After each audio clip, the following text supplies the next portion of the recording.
মুক্তিরও মন্দিরও সোপানতলে কত প্রাণ হলো বলিদান, লেখা আছে অশ্রু জলে। প্রিয় দর্শক, ছাত্র জনতার মহান আত্মত্যাগে রচিত গণঅভ্যুত্থান তথা শেখ হাসিনা সরকারের পতনের আজ 1 মাস হতে চলেছে। এ যেন এক নতুন বাংলাদেশ বিনির্মাণের বিজয়ের স্বপ্নরথ। দর্শক, সেই স্বপ্নরথে বিজয়ের পথে সংস্কারমূলক দেশ তৈরির প্রতিজ্ঞায় আজ শহীদি মার্চ নিয়ে ঢাকার রাজপথে ছাত্র জনতা বৈষম্য বিরোধী আন্দোলনের ব্যানারে। প্রিয় দর্শক, সংলাপ প্রতিদিন, যেখানে আমরা রাজনীতি এবং সমসাময়িক প্রসঙ্গ নিয়ে আলোচনা করি, সেই অনুষ্ঠানে আজকের এই আয়োজনে আপনাদের সবাইকে আমন্ত্রণ জানাচ্ছি। আপনাদের সাথে আছি আমি শারমিন লীনা, এবং এই বিষয় নিয়ে আমরা আলোচনা করব আজ আমাদের সম্মানিত দুজন অতিথির সঙ্গে। তারা আমাদের স্টুডিওতে উপস্থিত আছেন। আমরা আলোচনার পূর্বে তাদের সঙ্গে পরিচিত হতে চাই।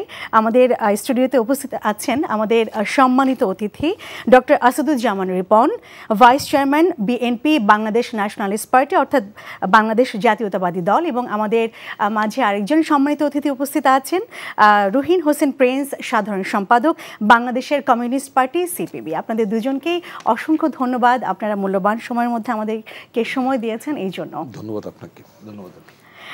আমি প্রথমেই আজকে আসলে doctor Asaduzzaman Ripon, vice chairman BNP, আপনার কাছে জানতে চাই যে এই যে শহীদি মার্চ হচ্ছে আজ, ছাত্র জনতার মহান আত্মত্যাগের ফলে জুলাই আগস্টে যে গণ অভ্যুত্থান আমরা দেখেছি, সেখানে কত প্রাণ ঝরে গেছে, এবং সেই প্রাণের বিনিময়ে কিন্তু আজকে এই নতুন বাংলাদেশ বিনির্মাণের পথে আমাদের আজ তরুণ প্রজন্ম। তো আপনার কাছে আমার জানতে চাওয়া যে এই শহীদি মার্চকে আপনি কিভাবে দেখছেন, এর তাৎপর্য এবং তরুণ প্রজন্মের কাছে আপনার প্রত্যাশা। ধন্যবাদ আপনাকে। আজকে মূলত এভাবে দেখতে চাই, আজকে তো ঠিক খাঁটি 1 মাস শেখ হাসিনার পতনের, স্বৈর শাসনের পতনের 1 মাস পূর্তি হলো। এটাকে ছেলেরা স্মরণে রেখেছে। পতনটা তো এমনি এমনি হয়নি, তাই না? 16-17টা বছর ধরে আমরা এই রেজিমের বিরুদ্ধে আমরা লড়াই করেছি, সংগ্রাম করতে আমাদের অসংখ্য মানুষ প্রাণ দিয়েছে। যদি আমার দলের কথা যদি বলি, আমাদের অসংখ্য নেতাকর্মী জীবন দিয়েছেন, লক্ষ লক্ষ কর্মীর বিরুদ্ধে মামলা হয়েছে, মানে সাজাপ্রাপ্ত হয়েছেন। তো মানে একটা বিশাল সাফারিং। তারপরে আমাদের ছেলে মেয়েরা যে মানে শেষের যে 3 সপ্তাহ অলমোস্ট বলা যেতে পারে, জুলাই, যেটাকে তারা 36 জুলাই বলতো, যেটা, তাই না? এই যে জুলাই মাস পর্যন্ত, জুলাই 5 তারিখ, জুলাই থেকে শুরু করে অগাস্টের 5 তারিখে স্বৈর শাসনের পতন তারা নিশ্চিত করার জন্য একেবারেই এক দফায় তারা গেলেন, ডু অর ডাই, একদম ডু অর ডাই। মানে সবচেয়ে মানে ভেরি সিগনিফিকেন্ট হচ্ছে এই আন্দোলনটার। আমি যদি 69-এর কথা যদি বলি এবং অন্যান্য সময়ের কথাও যদি বলি, বিভিন্ন সময় তো বাংলাদেশ আন্দোলন হয়েছে। আমরা দেখতাম যে একজন মারা গিয়েছে, তখন আমরা তাকে শহীদ হিসেবে গণ্য করে নিয়ে তার লাস্ট টাইমে আমরা মিছিল করতাম। 2024 সালে একটা নিউ ফেনোমেনা যেটা দেখা গেল, যে গুলি হচ্ছে, লাশ পড়ে যাচ্ছে, সেটাকে তুলে নিয়ে তাকে নিয়ে মিছিল শোকের মাতন করেনি। আমার ভাই মরলো কেন, সেই স্লোগানের চেয়েও তোমাকে এখন নামতে হবে, ইউ আর কিলার। লাশ পড়ে যাচ্ছে, একটা দুটো, তারপর কিন্তু ছেলে মেয়েরা মার্চ করছে সামনের দিকে। এই পুলিশকে প্যানিক করে দিয়েছিল, সেটা একটা ভিডিও তো আমরা দেখেছি। পুলিশ তৎকালীন স্বরাষ্ট্রমন্ত্রীকে বলেছে যে একটা মারলে, মানে গুলি করলে একটা মরে বা ইয়ে করে, কিন্তু সামনে আগায়, এইটাই হচ্ছে বিপদের দিক। ওরাও বুঝে গিয়েছিল যে এই অদম্য ছেলে মেয়েদেরকে আসলে থামানো যাবে না। তো এটা একটা আন্দোলনের নতুন দিক। ছেলে মেয়েদের যে মানে জীবন বাজি রাখার যে একটা ব্যাপার ছিল, যে তারা বাংলাদেশ থেকে স্বৈর শাসনকে বিদায় ঘটাবি। যেমন আমাদের জেনারেশন, আমরা একসময় 9 বছর 10 বছর আমরা সামরিক শাসন বিরোধী, আমরা 80-র দশক 80s আমরা মুভমেন্ট করেছি। এখন আমার যে বয়স, আমার এই বয়সটা একেবারেই এখন আমার ছেলে মেয়েদের মতো করে তো ঠিক ওইভাবে আপনি প্রত্যাশা করবেন না। কিন্তু আমার কাছে খুব ভালো লেগেছে ওই দৃশ্যটা, যখন বারবার দেখি ওই মাটাকে দেখতে আমার মানে তাকে সালাম দেওয়ার খুব ইচ্ছা, যদি উনি আপনার অনুষ্ঠান দেখে থাকেন। আমি যখন দেখলাম যে কারাগারে একটা ছেলে যাচ্ছে, young, very very smart looking একটা ছেলে যাচ্ছে, প্রথমে দেখলাম ছেলেটার চেহারাটা খুব বিমর্ষ। পরক্ষণে একজন পুলিশ বলল যে আপনার মা আসছেন। মা এসে যখন ছেলে কাঁধে হাত দিল, পিঠ চাপড়ালো, সাথে সাথে ছেলেটার চেহারা কয়েক সেকেন্ডের মধ্যে এত আলোকিত হয়ে গেল, এত সাহসী হয়ে গেল। আর মাটাকেও দেখলাম ওই মাকে দেখলাম বলছেন যাও, কোনো ভয়ের কোনো কারণ নেই, আমি আছি, আমরা আছি। এবার প্রতিটি বাবা মা তার সন্তানদের পাশে ছিলেন, অভিভাবকরা ছিলেন, সাধারণ নাগরিকরা ছিলেন। ফলে এই যে টোটাল মুভমেন্টটা, এটা ছাত্র জনতার একটা ঐক্যবদ্ধ আন্দোলন ছিল। আমি তার চেয়েও যদি আরেকটু যেটা অনেকেই কমপ্লিমেন্টসটা দেন না, কিন্তু আমি বলতে চাই, মানে পরিবর্তন বটেই, এর বাইরেও আরেকটা শক্তির কথা আমি বলতে চাই, সেটা হচ্ছে আমাদের সামরিক বাহিনী আই মার্চে 1975 সালের 7 নভেম্বরে আমি নিজের চোখে দেখেছি অভূতপূর্ব সিপাহী জনতা, ওইটাকে বলতো সিপাহী জনতার অভ্যুত্থান, একটা মহামিলন। মানে সেনাবাহিনীর ট্যাঙ্কের মধ্যে জনগণ ওটার মধ্যে উঠে গিয়েছে, স্লোগান দিচ্ছে, ওই ট্যাঙ্কের উপর মালা দিচ্ছে, সিপাহী জনতা ভাই ভাই বলে স্লোগান দিচ্ছে। এবারও একটা অদ্ভুত দেখলাম 75 সালে পর 2024 সালে এবারও দেখলাম এইবারও ট্যাঙ্কের উপরে মানুষ উঠে যাচ্ছে, ছেলেরা উঠে যাচ্ছে, সেনাবাহিনীর সদস্যদের সাথে হাত মেলাচ্ছে, বুকে কোলাকুলি করছে, তাই না? এটা একটা আরেক ধরনের মহামিলন দেখলাম। সুতরাং আমাদের সশস্ত্র বাহিনী, আমাদের মুক্তিযুদ্ধ থেকে শুরু করে যতগুলো জাতীয় সংকট এসেছে, প্রতিটি সংকটে কিন্তু আমাদের সশস্ত্র বাহিনী একটা রাইট টাইমে কিন্তু একটা রাইট ডিসিশন নিয়েছেন। এই সশস্ত্র বাহিনীকেও কিন্তু ছাত্র জনতার বুকে কিন্তু গুলি চালানোর জন্য শেখ হাসিনা নির্দেশ দিয়েছিলেন এবং বলেছিলেন, লাস্ট ডে তো বলেছিলেন যে পুলিশ পারে, তোমরা কেন পারছো না, তোমরা কেন গুলি করছো না?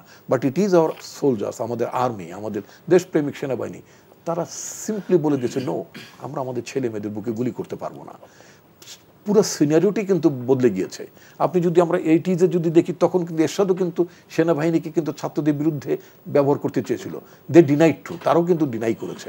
অর্থাৎ একটা সন্ধিক্ষণে আমাদের সশস্ত্র বাহিনী কিন্তু চূড়ান্তভাবে কিন্তু জনগণের পাশেই থাকে, সেটা মুক্তিযুদ্ধ বলেন, জাতীয় সংকটের যে কোনো পর্যায়ে বলেন। সেই জন্য আমি ছাত্র জনতার গণ অভ্যুত্থান বলবো, একই সাথে আমাদের মানে দেশপ্রেমিক বীর সৈনিকদেরকে আমি সশ্রদ্ধ অভিবাদন জানাতে চাই।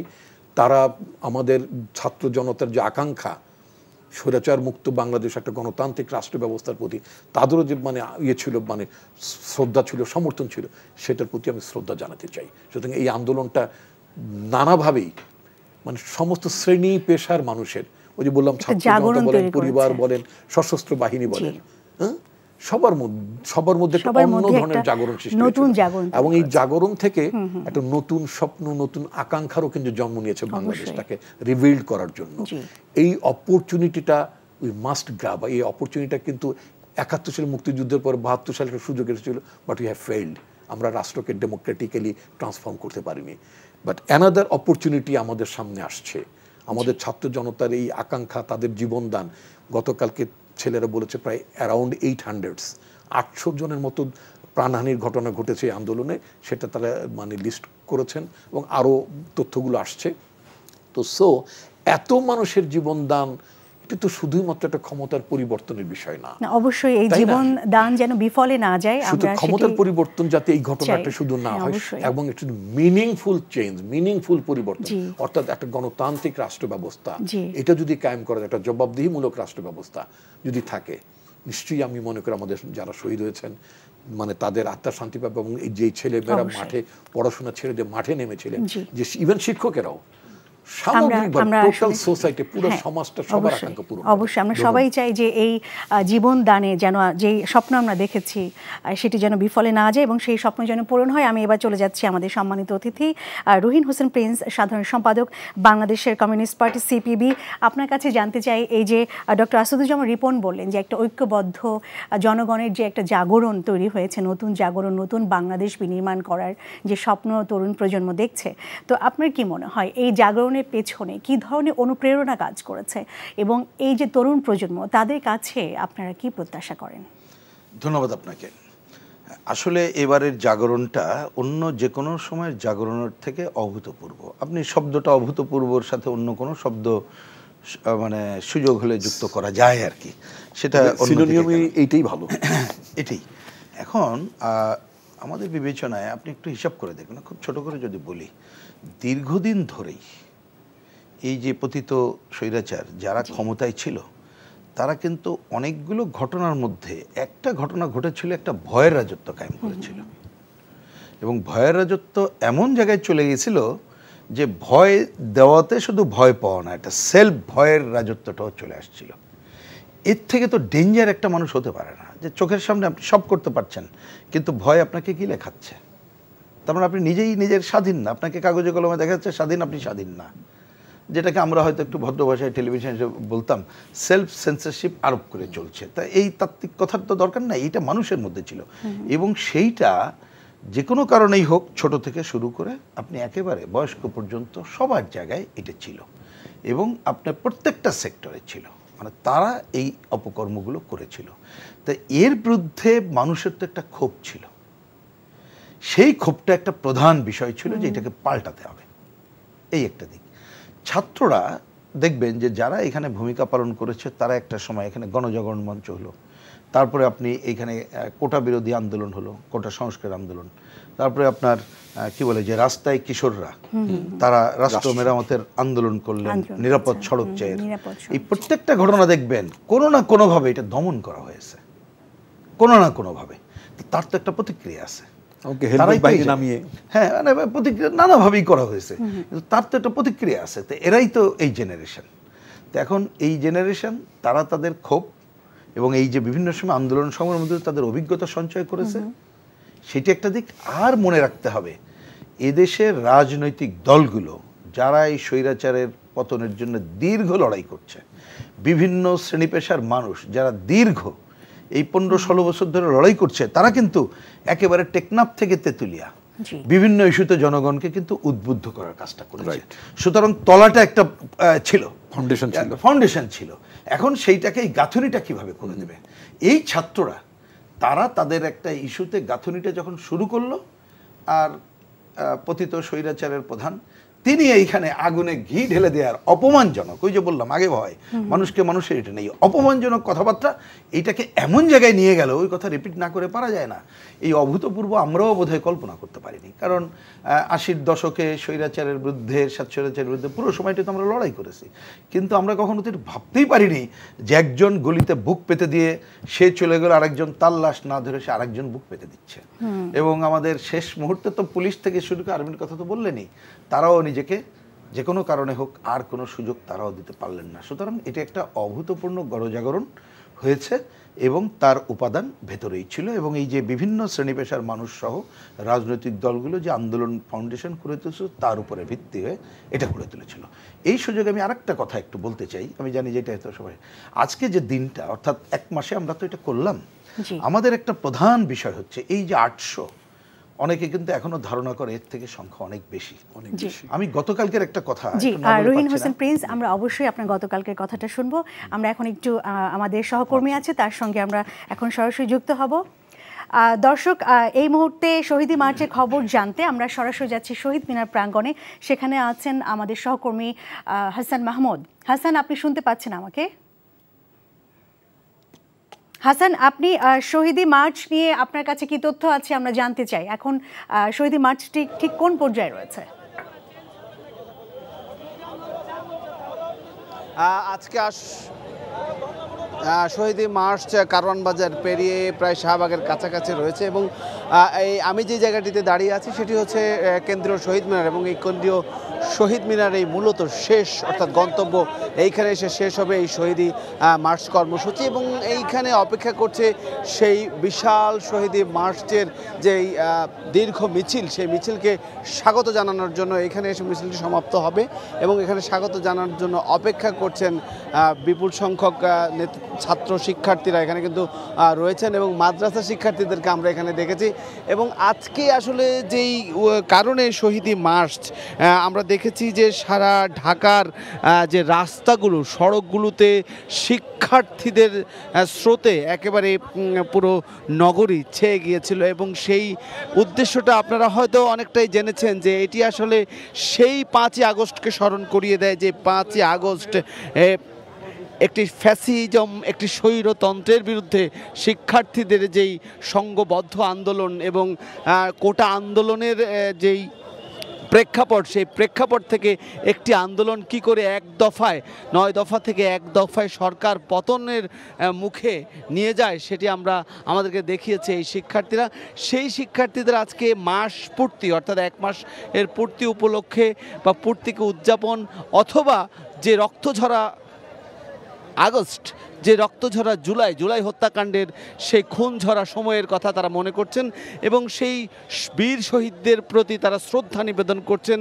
তাদের পরিবারের সাথে আজকে যে মোড়ে মোড়ে যে জায়গাগুলোতে নির্মম পুলিশের আঘাতে নির্মমভাবে নির্দয় গুলিতে নিহত হয়েছিলেন শিক্ষার্থীরা, যে মায়ের বুকগুলো খালি হয়েছে, যে পিতার কাঁধে ছিল সন্তানের লাশ, সেই সময়গুলোকে স্মরণ করার চেষ্টা করছেন এবং তাদের প্রতি বিনম্র শ্রদ্ধা জানাচ্ছিলেন এই শহীদি মার্চের মধ্য দিয়ে শিক্ষার্থীরা এবং ছাত্র জনতার যে আন্দোলন, যে ছাত্র জনতার যে অভ্যুত্থানের মধ্য দিয়ে স্বৈরাচার কিংবা ফ্যাসিজমের বিদায় হয়েছিল কিংবা দেশ থেকে পালিয়ে যেতে এক পর্যায়ে বাধ্য হয়েছিল, সেই মুহূর্তটিকে স্মরণ করছেন এবং বিশেষ করে যাদের রক্তের বিনিময়ে, যাদের যে বুলেট গ্রহণ করার জন্য যে শিক্ষার্থীরা অকুতোভয় বীররা বুক খুলে দিয়েছিল এবং বুলেটের সামনে বরঞ্চ বুক চিতিয়ে দিয়েছিল, সেই শহীদদের বীরত্ব গাঁথাকে তারা আসলে শ্রদ্ধা জানাচ্ছেন এবং স্মরণ করছেন।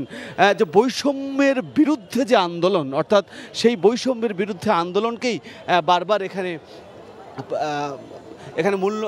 মূল্যায়ন করা হচ্ছে এবং সেই বৈষম্য বিরোধী, অর্থাৎ প্রত্যেকটি জায়গায় যেন বৈষম্যকে বাদ দেওয়া হয়, সকল বৈষম্যের নাগপাশ ছেড়ে যে সমতার বাংলাদেশ যাতে আগামীতে গঠন করা হয় এবং সংস্কার, রাষ্ট্র সংস্কার, ব্যক্তি সংস্কার, সমাজ সংস্কার, এই হচ্ছে তাদের মূল্যবোধের সংস্কারকে তারা প্রাধান্য দিচ্ছেন। তো কিছুক্ষণের মধ্যে হয়তো শহীদ মার্চ এই শহীদ মিনারে এসে উপস্থিত হবে। শারমিন। হাসান মাহমুদ, আপনাকে অসংখ্য ধন্যবাদ আমাদের সঙ্গে যোগ দেওয়ার জন্য। রুহিন হোসেন প্রিন্স, আপনার গল্প শুনছিলাম যে গতকাল একটি ঘটনা, সেই সঙ্গে আমি একটু যোগ করতে চাই যে আমরা এই মাত্র লাইভে দেখলাম যে শহীদ মিনারে শহীদি মার্চের যে ছাত্র জনতার যে সমাগম, একটি ঐক্যবদ্ধ জাগরণ আমরা আজও কিন্তু দেখতে পাচ্ছি। তাদের ঐক্যবদ্ধ যেই জাগরণের মাধ্যমে তরুণ প্রজন্ম যে স্বপ্নের উন্মেষ ঘটাচ্ছে এবং তারা যে প্রত্যাশা করছে যে রাষ্ট্র, ব্যক্তি এবং সমাজ সংস্কারের, তো সব বিষয় আপনি কিভাবে মূল্যায়ন করছেন এবং আপনি যে গতকালের ঘটনাটা বলতে যাচ্ছেন? আমি প্রথম পার্টের পরে যেটা বলতে চাচ্ছি যে আজকে এক মাসে আমরা যখন এখানে এসেছি, আমাদের একটা অন্যতম দায়, আমি গতকালকে আসছি পরে, যে যারা এ পর্যন্ত নিহত হয়েছেন, শহীদের মৃত্যুবরণ, তাদের প্রকৃত তালিকা দরকার। আহত প্রচুর এবং এই ধরনের আহত নজিরবিহীন অতীতে, তাদেরও তালিকা সুনির্দিষ্ট করা দরকার। তাদের চিকিৎসা সহ পুরো পরিবারের পুনর্বাসন দরকার। তো আমি গতকালকে বলছিলাম যে এই আন্দোলনে অনেক দলেরই তো কর্মী নিহত হয়েছে। আমাদের ছাত্র ইউনিয়নের কর্মী রেজবি সরাসরি গুলিতে নিহত হয়েছে, এরকম আরও আছে। আমাদেরই একজন, আমাদের একটা পত্রিকা আছে, সাধারণ মানুষের সংখ্যাই সবচেয়ে বেশি এবং এর মধ্যে শ্রমজীবী বেশি। আপনি যদি হিসাব করেন, তথ্য মিলালে দেখবেন এটা মোর দ্যান মেবি 80% উপরে শ্রমজীবী মানুষ। সেটা তো আছে। আর শিশু তো 62 জন তো একেবারেই শিশু।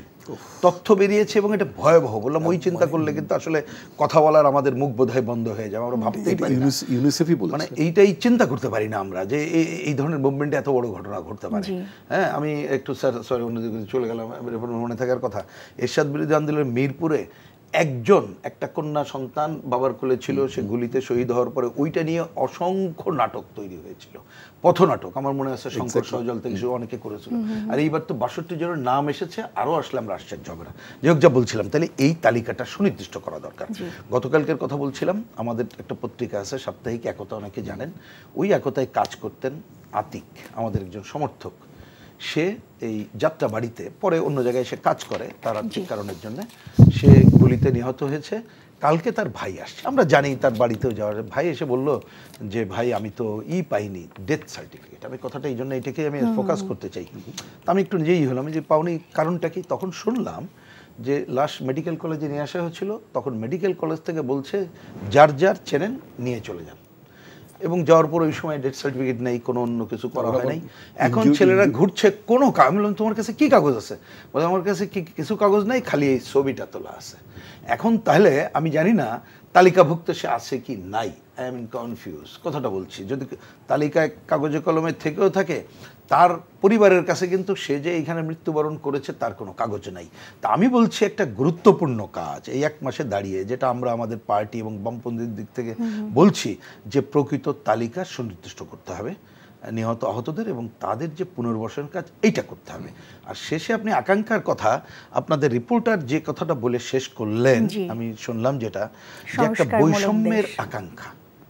তো সেই বৈষম্যের আকাঙ্ক্ষা এটা ঠিকই যে অনেক বড়, কিন্তু যেটা ডক্টর রিপনও বললেন যে একটা সময় আমাদের কিন্তু মুক্তিযুদ্ধ, এটা তো সবচেয়ে বড় অর্জন এই সময়কালে, এর থেকে বড় অর্জন তো এই সময় আর নাই, কিন্তু তারপরে এই আকাঙ্ক্ষা কিন্তু আমরা বাস্তবায়ন করতে পারিনি।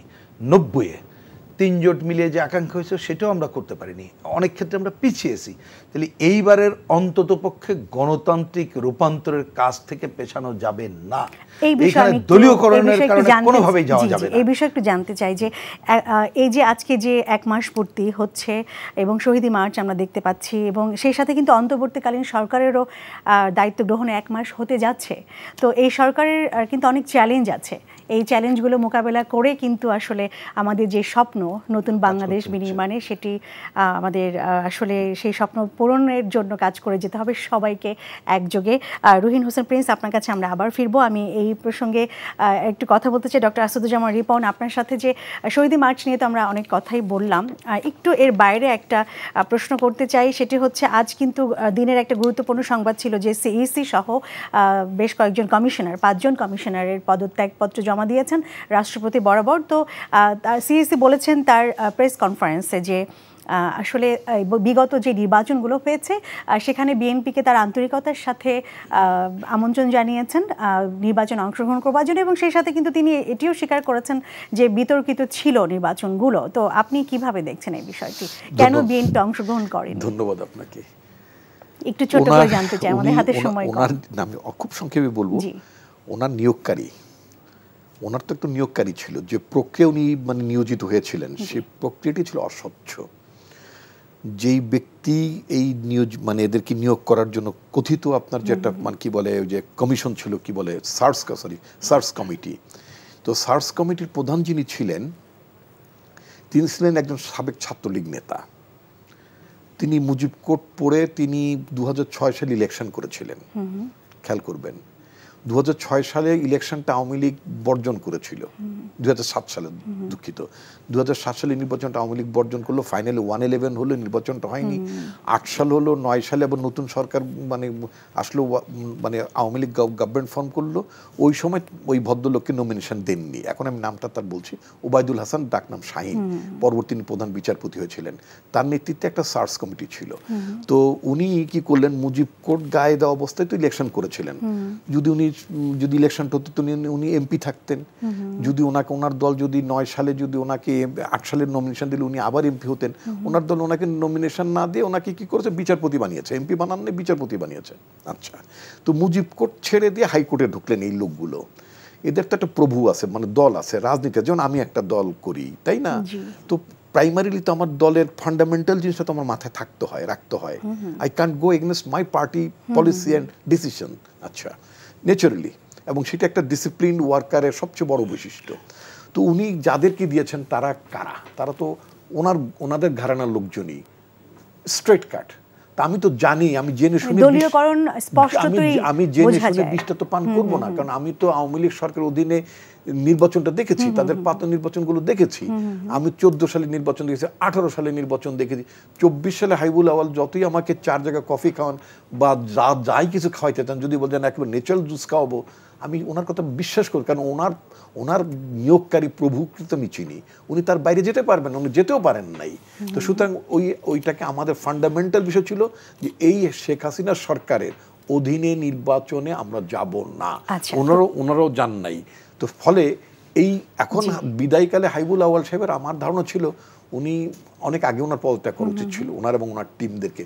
এদেরকে ক্লাউন মার্কা কথাবার্তা শুনেছি তো অনেক, এরা তো জাতিকে হাসিয়েছে অনেক সময়, তাই না? অনেক এদের কথাবার্তায় এদের অনেক আগে বিদায় হলে যেটা হতো কি, রাষ্ট্রের অ্যাটলিস্ট 1 মাসের এদের পেছনে যে 2-3 লাখ টাকা 4 লাখ টাকা খরচ যায়, এই টাকাটা 6-7 লাখ টাকা 10-12 লাখ টাকা বেঁচে যেত না। এবং ওদের সে মুরত ছিল না, চাকরি তো করেছেন অনেকদিন, রিটায়ারমেন্টের পরে এখানে আসছেন, তারপরে একটা বাজে নির্বাচন করার এটা কেন করলেন? আমি একটা প্রশ্ন করতে পারি, উত্তর দিই আপনার মাধ্যমে। সেটা হচ্ছে, এখন গভর্নমেন্ট যারা আছেন তাদের প্রতি আমার অনুরোধ থাকবে, সিন্স তারা লোকাল গভর্নমেন্টের ইলেকশনগুলো, লোকাল গভর্নমেন্টের অনেকগুলো বডি তাকে এগুলো বাতিল করেছে। এই বিষয়টা আমি জানতে চাইছিলাম যে অন্তর্বর্তী সরকারের কাছে আপনাদের প্রত্যাশা কি থাকবে? আমার প্রত্যাশা, আমি আমার দাবিটাও তুলতে চাই। সেটা হচ্ছে 1 নম্বর হচ্ছে immediately without having consultation with political parties, যারা স্টেক হোল্ডার্স, তাদের সাথে ফ্রুটফুল ডিসকাশন ব্যতি রেখে আমরা ওই মানে ভিসি নিয়োগের মতো বা এইটা নিয়োগের মতো যেন কোনো রকম হারিডলি যেন কোনো অ্যাপয়েন্টমেন্টের দিকে তারা না যান। এক, যেহেতু সামনে আমার ইমিডিয়েট কোনো ইলেকশন নাই, তো আমার এখন নির্বাচন কমিশনেরও দরকার নাই, ওই সরকারি কর্মকর্তা দ্বারা তারা রুটিন কাজ করুক, সবার সাথে আলাপ আলোচনা করার মধ্য দিয়ে সর্বজন গ্রাহ্য গ্রহণযোগ্য মানুষ যারা নির্বাচন নিয়ে ভাবেন, যাদের জনগণের কাছে অ্যাকাউন্টেবিলিটি থাকবে, প্রভেন রেকর্ড যাদের আছে, এই জাতীয় লোকজনকে নিয়ে নিশ্চয়ই আমরা সুপারিশ করব, সবাই মিলেই সুপারিশ করব। আমরা তো একটা যেন তেন রাতের নির্বাচনে ইলেক্টেড হতে চাই না, আমরা একটা প্রকৃতপক্ষে জনগণের ম্যান্ডেট নিয়ে আমরা নির্বাচনে অংশ নিয়ে নির্বাচিত হতে চাই। তো সুতরাং সেটার জন্য একটা ভালো আলোচনার দরকার আছে, ভালো বাছাই করার ব্যাপার আছে, আইন কানুন মানে ঠিক করার ব্যাপার আছে। সেক্ষেত্রে কিছুটা সময় নিয়ে ধৈর্য ধরবার দরকার আছে। আমি বলবো অ্যাটলিস্ট তাতে এখন রাষ্ট্রে এমনি আওয়ামী লীগ তো লুটপাট করে শেষ করে দিয়েছে, অ্যাটলিস্ট আরো কিছুদিন ধৈর্য ধরলে প্রতি মাসান্তর 12-14 লক্ষ টাকা বাঁচবে। আমি সেই টাকাটাও বাঁচানোটাও খুব জরুরি। জি, আপনাকে অনেক ধন্যবাদ। রহিন হোসেন প্রিন্স, আপনার কাছে জানতে চাই যে একটু ভিন্ন প্রসঙ্গ, সেটি হচ্ছে ছোট্ট করে জানতে চাই, আমাদের হাতের সময় কম, পোশাক কারখানায় কিন্তু অস্থিরতা চলছে এবং বিজিএমইএর সভাপতি সহসভাপতি যারা আছেন তারা বলছেন যে এখানে তাদের পোশাক কারখানাগুলোতে অন্তর্গত কোনো সমস্যা নেই, বহিরাগতরা এসে সমস্যা করছে। তো আপনার কি মনে হয় যে এই বহিরাগতরা কারা? আপনার একটা বলি যে এটা খুব, আমি ওই কথার আগে যে বলছি, আপনার প্রতিবেদক যেটা শেষ করলেন যে বৈষম্য মুক্ত অবস্থান, জায়গাটা যেটা আমি ব্যাখ্যায় যাচ্ছি না, আমি যেটা আপনি বললেন এটা গ্রহণ করা যায় না এই কারণে, কারণ ইতিমধ্যে এই সরকারের পক্ষ থেকে শ্রমিক নেতাদের সাথে বৈঠক করা হয়েছে। গতকাল একজন তরুণ ছাত্র যে দায়িত্বে আছে এইটাই, আমি তার ভয়েস শুনলাম, সে ওইখানে কি বলেছে এখানে জুট ব্যবসায়ীরা, যেটা একসময় আওয়ামী লীগ করতো, বিএনপি করতো, এটা তারাই এটার সাথে জড়িত। তার কথাই আমি টেলিভিশনে শুনলাম, সে বলেছে এইখানে কিশোরগঞ্জরাও যুক্ত আছে। এই আরেকটা, এটা আমরা দায়িত্ব নিয়েই বলছি যে হ্যাঁ, এখানে মনে রাখতে হবে নানা ধরনের সংকট সৃষ্টিকারী লোক থাকবে, পতিত স্বৈরাচারের লোক থাকবে, এগুলো থাকবে, কিন্তু এখানে কিছু কিছু কারখানায় আছে যে এখানে নিয়োগ বন্ধ, অনেকে নিয়োগ পেতে চায়, অনেক কর্মহানি ঘটেছে, অনেক জায়গায় বেতন বন্ধ। সুতরাং এই জায়গাগুলো অনেক জায়গায় আগে কিন্তু ছিল এই যে চাঁদাবাজি, দখলদারিত্ব, এই জায়গাও আছে। সুতরাং ওনারা যে মুখস্থ বলে দিলেন যে কোনো সংকট নেই, ওইটা ঠিক না। কারণ এই কথা পরিষ্কার যে একজন শ্রমিক তার অন্ততপক্ষে যদি মান্থলি যে বেতন, সেটা যদি পাওয়ার নিশ্চয়তা থাকে, কাজের নিশ্চয়তা থাকে, তাহলে আমাদের অভিজ্ঞতায় সে কোনোদিন নিজের কারখানা ভাঙতে পারে না। ওনারা বলছেন যে ভেতরের সমস্যা নেই, কিন্তু বহিরাগত যদি থাকে সেটা চিহ্নিত করুক। আমি বলছি যে শুধু বহিরাগত এটা কারেক্ট না, কিছু বহিরাগত তো আমি একটু আগেই বললাম যে উনি বলেছে যে জুট ব্যবসায়ীদের জায়গা থাকতে পারে, কিছু কিছু রং থাকতে পারে, কিন্তু শুরুটা যেখান থেকে হয় সেটাই তো প্রবলেম। আমি আপনাকে একটা খালি তথ্য দেই, গত সম্ভবত পরশুদিন প্রথম যেদিন হলো, আমি নাম উচ্চারণ করছি না, আমরা বসেছিলাম বামপন্থীদের দিক থেকে, তখন শুনলাম যে আগের দিন একটা গার্মেন্টস সংকট ছিল, তখন বলেছে, খবর দিয়ে বলেছে যে তোমাদের দাবি মেনে নেওয়া হলো, কাজে আসো। কাজে আসার পরে বলছে যে না, তোমাদের দাবি মানা হলো না। এবং তারা একজন লোক সম্পর্কে যিনি খুবই প্রমিনেন্ট, আমি এটা একটা কালচারের কারণ নামটা বলছি না, যে বাইরে গুজব ছড়িয়ে গেল যে তিনি 6,000-7,000 কোটি টাকা নিয়ে চলে গেছেন। তো ন্যাচারাল শ্রমিকরা তো ক্ষুব্ধ হতেই পারে।